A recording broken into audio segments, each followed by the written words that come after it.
Hello friends, welcome to FB design studio. நம்ம இன்றைக்கி after எஃபெக்டில் இருக்க ஷார்ட்கட் அப்புறம் சின்ன சின்ன ஆப்ஷன்ஸ்லாம் இருக்குது பாருங்கள், அதெல்லாம் தெரிஞ்சுக்கலாம். இந்த ஷார்ட்கட் அப்புறம் அந்த ஆப்ஷன்ஸ்லாம் தெரிஞ்சிச்சுன்னா நீங்கள் ஆஃப்டர் எஃபெக்டில் ரொம்ப ஃபாஸ்ட்டாக அண்ட் ஈஸியாகவே ஒர்க் பண்ணலாம். ஸோ வீடியோவை கடைசி வரைக்கும் பாருங்கள். வாங்க வீடியோக்குள்ளே போகலாம்.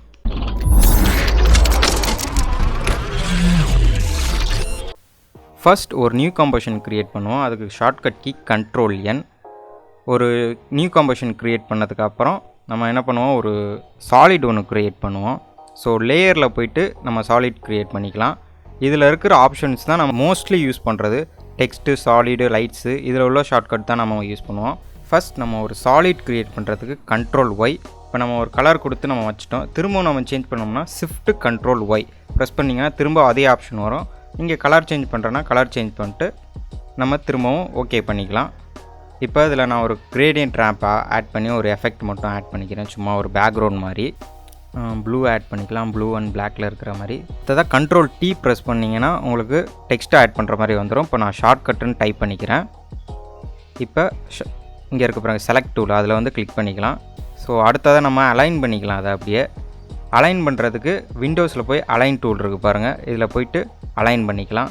இங்கே ப்ரெஸ் பண்ணிங்கன்னா அந்த காம்போசிஷனோட சென்டருக்கு வந்துடும். ஸோ அடுத்ததாக நம்ம என்ன ஆட் பண்ணுவோம், பொசிஷன், ரொட்டேஷன் இது ஆட் பண்ணுவோம். அதை வந்து ட்ரான்ஸ்ஃபார்மில் போய் இங்கே எடுத்துக்கலாம். இதோட ஆப்ஷன்ஸ் வந்து ஆங்கர் பாயிண்ட்டுக்கு A, பொசிஷனுக்கு P, ஸ்கேலுக்கு S, ரொட்டேஷனுக்கு R, கெப்பாசிட்டிக்கு மட்டும் T வரும். இப்போ நீங்கள் ஏயை ப்ரெஸ் பண்ணிங்கன்னா ஆங்கர் பாயிண்ட் வரும், Pயை ப்ரெஸ் பண்ணிங்கன்னா பொசிஷன் வரும். ரெண்டுமே வேணும்னு நினச்சிங்கன்னா ஷிஃப்ட்டை ப்ரெஸ் பண்ணிக்கிட்டு எந்த ஆப்ஷன் வேணுமோ அதை கிளிக் பண்ணிங்கன்னா ரெண்டு ஆப்ஷனும் ஒரே நேரத்தில் வரும். இப்போ நம்ம அடுத்ததாக 3D ஆப்ஷனை எனேபிள் பண்ணிங்கன்னா Z ஆக்சஸ் ஒன்று ஆட் ஆகிக்கிறோம். பொசிஷன்லையும் Z ஆக்சஸ் ஆட் ஆகிருக்கும். ரொட்டேஷன்லையும் XYZ ஆக்சஸ்னு 3 ஆப்ஷன் வந்துடும். இப்போ நம்ம கொஞ்சம் ஒரு அனிமேஷன் மாதிரி பண்ணிக்கலாம். இப்போ Z ஆக்சஸில் கொஞ்சம் முன்னாடி கொண்டு வந்துக்கலாம். இப்போ வந்து நீங்கள் பார்க்கலாம் ரொம்ப ஸ்லோவாக தான் வேல்யூ சேஞ்ச் ஆகிருக்கு. இப்போ நீங்கள் ஷிஃப்ட்டை ப்ரெஸ் பண்ணிக்கிட்டு வேல்யூ சேஞ்ச் பண்ணிங்கன்னா ரொம்ப அதிகமாகவே சேஞ்ச் ஆகும். ஸோ நீங்கள் ஷிஃப்ட்டை ப்ரெஸ் பண்ணிக்கிட்டு பண்ணிங்கன்னா வேல்யூ வந்து ரொம்ப அதிகமாகவே சேஞ்ச் ஆகும். ஷிஃப்ட்டை ப்ரெஸ் பண்ணலான்னா 1, 2 இப்படி சேஞ்ச் ஆகியிருக்கும். இப்போ நம்ம ஒரு அனிமேஷன் பண்ணிக்கலாம். ஃபஸ்ட்டு செகண்ட்லேருந்து ஸ்டார்ட் ஆகுற மாதிரி. இப்போ ஸ்டாப் வாட்ச் ஆன் பண்ணிக்கலாம். ஸோ இப்போ எனக்கு வந்து ஸ்டார்ட் பண்ணி 12வது ஃப்ரேமில் இந்த அனிமேஷன் முடியணும். ஆனால் இங்கே 12வது ஃப்ரேமே காணும். ஸோ இங்கே டாட் மாதிரி இருக்குது பாருங்கள், அதை கிளிக் பண்ணிங்கன்னா ஃப்ரேம் பை ஃப்ரேம் நமக்கு தெரிய ஆரம்பிச்சிடும். அப்படி இல்லைனா -+ இதை ப்ரெஸ் பண்ணிங்கன்னா உங்களுக்கு ஃப்ரேம் பை ஃப்ரேம் தெரிய ஆரம்பிக்கும். ஸோ இப்போ கொண்டு வந்து 12வது ஃப்ரேம் எங்கே இருக்குதுன்னு பார்த்து அங்கே வச்சுக்கலாம். இப்போ திரும்பவும் ஷிஃப்ட்டை ப்ரெஸ் பண்ணி வேல்யூவை பழைய நிலைமைக்கு கொண்டு வந்துக்கலாம். ஓகே, திரும்பவும் ஃப்ரேம் பை ஃப்ரேம் தெரிய வேணாம்னு நினச்சிங்கன்னா மைனஸ் ப்ரெஸ் பண்ணிக்கலாம். இப்போ டைம் ரூலர் இருக்குது பாருங்கள், அதை வந்து இங்கே இது மவுஸை கிளிக் பண்ணி கூட இங்கே கொண்டு வந்துக்கலாம். அப்படி இல்லைனா Bயை ப்ரெஸ் பண்ணிங்கன்னா லெஃப்ட் சைடும், Nஐ ப்ரெஸ் பண்ணிங்கன்னா ரைட் சைடும் வரும். இந்த ஆப்ஷன் எதுக்காகனா நம்ம 2 செகண்ட்ஸுக்கு டைம் ரூலர் வச்சுருந்திங்கன்னா அந்த 2 செகண்ட் மட்டும்தான் ரெண்டர் ஆகும். இப்போ அடுத்ததாக அந்த லேயரை ட்ரிம் பண்ணுறதுக்கு Alt open bracket and close bracket பண்ணிங்கன்னா லெஃப்ட் அண்ட் ரைட் வந்து ட்ரிம் ஆகிக்கிறோம். அடுத்ததாக நம்ம ஒரு கேமரா ஒன்று க்ரியேட் பண்ணிக்கலாம். ரைட் கிளிக் பண்ணி கூட நீங்கள் க்ரியேட் பண்ணிக்கலாம். அதுக்கு ஷார்ட்கட் வந்து Ctrl+Alt+Shift+C. நான் கேமராவை பற்றி ஒரு ஃபுல் டுட்டோரியல் போட்டிருக்கேன், நீங்கள் செக் பண்ணாதாங்க, கீழே லிங்க் கொடுக்குறேன், செக் பண்ணிக்கிறேங்க. கேமராவுக்கும் கிராஃப் எடிட்டருக்கும் நான் தனியாகவே பண்ணியிருக்கேன். இப்போ வந்து கேமரா வந்து எப்படி ஒர்க் ஆகுதுன்றதை பாருங்கள். 2 வியூவில் வச்சுக்கிட்டு ஒன்று ஆக்டிவ் கேமராவில் வச்சுக்கலாம், இன்னொன்று கஸ்டம் வியூவில் வச்சுக்கிட்டு. இப்போ வந்து நீங்கள் கிளிக் பண்ணிங்கன்னா மூவ் தான் ஆகுமே தவிர ரொட்டேட் ஆகாது. ஸோ நம்ம கேமராவுக்கு மாற்றணும். ஸோ கேமராவுக்கு மாற்றுறதுக்கு Cயை ப்ரெஸ் பண்ணுங்கள். அப்படி இல்லைனா இங்கே ஆப்ஷன் இருக்குது பாருங்கள், Cயை ப்ரெஸ் பண்ணிங்கன்னா ரொட்டேட் ஆகிக்கிறோம்.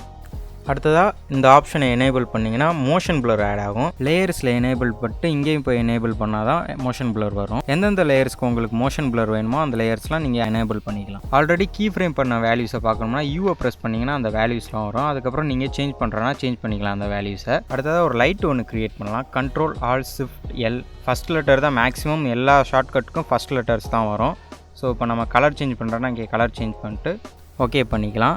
2D லேயர்ஸை லைட்ஸ் எந்த எஃபெக்ட்டுமே பண்ணாது. 3D லேயர்ஸாக இருந்தால் மட்டும்தான் சேஞ்சஸ்லாம் நடக்கும். லேயர்ஸுக்கு வெப்பாசிட்டிக்கு T மாதிரி, இதுக்கு லைட்ஸுக்கு T இன்டென்சிட்டியை வச்சு நம்மளோட லைட்டோட பிரைட்னஸ் அதை கண்ட்ரோல் பண்ணிக்கலாம். இப்போதைக்கு இதை ஆஃப் பண்ணிக்கலாம். அடுத்ததாக நம்ம ஒரு அட்ஜஸ்ட்மெண்ட் லேயர் க்ரியேட் பண்ணுறதுக்கு Ctrl+Alt+Y. ஷிஃப்ட் தேவையில்லை, Y மட்டும்தான். அட்ஜஸ்ட்மெண்ட் லேயர் எதுக்காகனா நம்ம ஒரு எஃபெக்ட் ஏதாச்சும் ஆட் பண்ணுறோம் அப்படின்னா அது கீழே உள்ள லேயர்லையும் சேஞ்ச் ஆகும். இப்போ டிண்ட் ஆட் பண்ணுறோன்னா கீழே உள்ள பேக்ரவுண்ட் லேயர், டெக்ஸ்ட் லேயர் எல்லாத்துலேயுமே சேஞ்ச் ஆகும். இப்போ நம்ம கலர் சேஞ்ச் பண்ணும்போதும் எல்லா லேயரும் சேஞ்ச் ஆகுமே தவிர தனியாக சேஞ்ச் ஆகாது. அதுக்காக தான் நம்ம அட்ஜஸ்ட்மெண்ட் லேயர் க்ரியேட் பண்ணுவோம். ஸோ அந்த அட்ஜஸ்ட்மெண்ட் லேயரை ட்ராக் பண்ணி அப்படியே கீழே வச்சிங்கன்னா அதுக்கு கீழே உள்ள லேயர்ஸில் மட்டும்தான் நமக்கு சேஞ்சஸ் ஆகும். அதுக்கு மேலே உள்ள லேயர்ஸ் எதுவுமே சேஞ்ச் ஆகாது.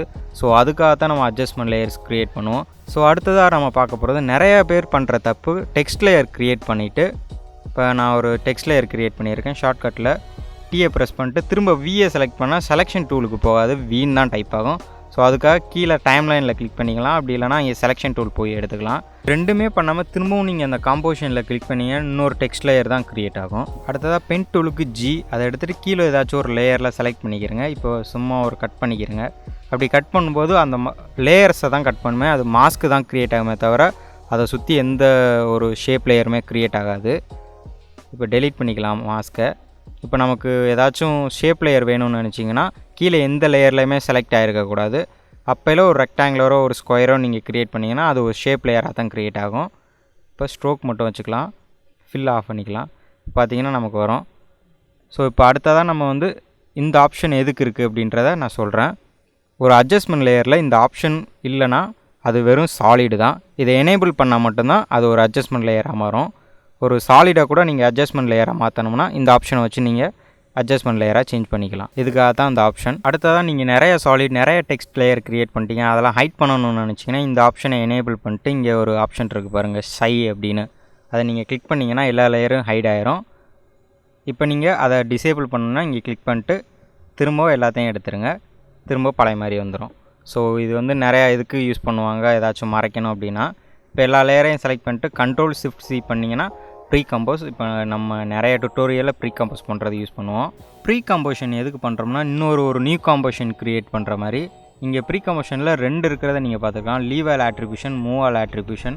இந்த 2 ஆப்ஷன் எதுக்காக இருக்குன்னா, ஃபஸ்ட் நம்ம மூவ் ஆல் ஆட்ரிபியூஷன்னா எதுக்குன்னு பார்த்துலாம். இப்போ நம்ம வந்து இந்த பேக்ரவுண்ட் லேயரில் கிரேடியன்ட் ரேம்ப் ஆட் பண்ணியிருக்கோம். ஸோ இப்போ ப்ரீ கம்போஸ் பண்ணும்போது அது ஒரு தனி நியூ காம்போஷனாக வந்துடும். ஸோ அதுக்காக தான் மூவ் ஆல் ஆட்ரிபியூஷன், தனியாக ஒரு நியூ காம்போஷனே க்ரியேட் ஆகிருக்கும். இப்போ அதுவே லீவ் ஆல் ஆட்ரிபியூஷன் கொடுத்துருந்தீங்கன்னா அந்த கிரேடியன்ட் ரேம்ப் வந்து இன்னொரு நியூ காம்போஷனாக க்ரியேட் ஆகிருக்காது. நம்ம யூஸ் பண்ணியிருக்கிற மெயின் காம்போஷன்லேயே தான் அது இருந்திருக்கும். இப்போ ப்ரீ கம்போஸ் பண்ணோன்னே அந்த கிரேடியன்ட் ரேம்ப் இங்கே தான் இருக்கும். நீங்கள் உள்ளே போய் பார்த்தீங்கன்னா அது ஒரு சாலிடாக மட்டும்தான் இருக்கும். இங்கே மெயின் காம்புக்கு வரும்போது மட்டும்தான் அந்த எஃபெக்ட் ஆட் ஆகிருக்குமே தவிர உள்ளே வந்து ஒரு சாலிடு தான்.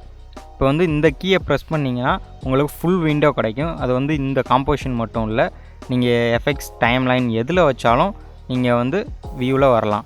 இது வந்து ப்ரீமியர் ப்ரோலையும் இதே ஆப்ஷனை தான். அந்த கீ நேம் எனக்கு தெரியலை, ஏதோ ரைட் மாதிரி இருக்குது, ஏதோ டிக்கு மாதிரி இருக்குது. இங்கே டூகிள் சுவிட்ச் இருக்குது பாருங்கள், அதை பண்ணிங்கன்னா நீங்கள் வந்து இந்த 2 ஆப்ஷனுக்கு வரலாம். ஸ்க்ரீன் அந்த இது ஆப்ஷன் வரலாம். ஆல்ஃபா இன்வெர்ட் வரல அப்படின்னு நினச்சிங்கன்னா இங்கே டூகிள் சுவிட்சுக்கு ஆட் பண்ணிக்கலாம். இந்த ஆப்ஷன் எதுக்குமே எனக்கு காட்டலை அப்படின்னா ரைட் கிளிக் பண்ணிட்டு காலம்ஸ் இருக்குது பாருங்கள், இதில் எந்தெந்த ஆப்ஷன் வேணுமோ அந்த ஆப்ஷன்லாம் நீங்கள் எனேபிள் பண்ணிக்கலாம்.